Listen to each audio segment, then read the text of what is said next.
Neuro, pulmo and centre for surgical excellence Sai Deepa multi speciality hospital, Chandanagar, Hyderabad. ప్రపంచానికి అన్నం పెట్టే రైతు దేశానికి వెన్నెముక అని మనం గర్వంగా చెప్పుకుంటాం. కానీ అదే వెన్నెముక నేడు సామాజికంగా ఒంటరైపోతోంది. పొలంలో చెమటోడ్చి పంట పండించే రైతుకు తన జీవిత భాగస్వామిని వెతుక్కోవటం ఒక అగ్ని పరీక్షగా మారింది. రైతు బిడ్డకు పిల్లను ఇవ్వం అనే ఒక చేదు నిజం నేడు పల్లెల్లో రాజ్యమేలుతోంది. పట్టణ నాగరికత స్థిరమైన ఉద్యోగాల మోజులో పడి రేపటి తరం అన్నదాతలను పెళ్లి చేసుకోవటానికి యువతులు వారి తల్లిదండ్రులు వెనకడుగు వేస్తున్నారు. ఈ నేపథ్యంలో కర్ణాటక రైతు సంఘాలు ముఖ్యమంత్రి సిద్ధరామయ్య ముందు ఉంచిన ఒక వినూత్న ప్రతిపాదన దేశవ్యాప్తంగా ఇప్పుడు తీవ్ర చర్చనీయాంశమైంది.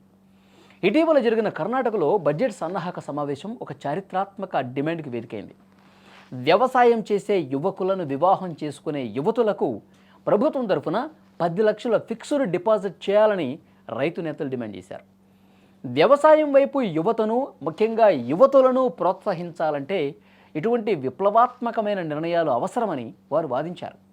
గ్రామీణ ప్రాంతాల్లో పెళ్లిళ్ళు కాక వేల సంఖ్యలో యువకులు మిగిలిపోవటం ఒక సామాజిక విషాదమని, దీనివల్ల భవిష్యత్తులో వ్యవసాయం చేసేవారే కరువయ్యే ప్రమాదం ఉందని వాళ్ళు చాలా ఆవేదన వ్యక్తం చేస్తూ మాట్లాడిన పరిస్థితుంది. అయితే కేవలం పెళ్లి కానుకతోనే సమస్య తీరదని గుర్తించిన రైతు సంఘాలు వ్యవసాయాన్ని ఒక గౌరవప్రదమైన వృత్తిగా మార్చేందుకు మరికొన్ని ప్రతిపాదనలు కూడా బడ్జెట్ ముందు తీసుకొచ్చాయి. రైతు పండించిన పంటకు గిట్టుబాటు ధర కల్పించడానికి 20,000 కోట్ల రూపాయలతో ప్రత్యేక నిధి ఏర్పాటు చేయాలని, ప్రభుత్వ ఉద్యోగాల్లో రైతు బిడ్డలకు ప్రత్యేక రిజర్వేషన్లు కల్పించాలని కోరారు. అలా పెండింగ్లో ఉన్న భూ వివాదాల పరిష్కారం, నాణ్యమైన విత్తనాలు, ఎరువుల సరఫరా వంటి మౌలిక అంశాలను కూడా వాళ్ళు ప్రస్తావించారు. మరి బడ్జెట్లో ముఖ్యమంత్రి సిద్ధరామయ్య ఈ పెళ్లి కానుక డిమాండ్పై ఎలాంటి నిర్ణయం తీసుకుంటారో, అన్నదాతల జీవితాల్లో కొత్త వెలుగులు నింపుతారో లేదో వేచి చూడాలి.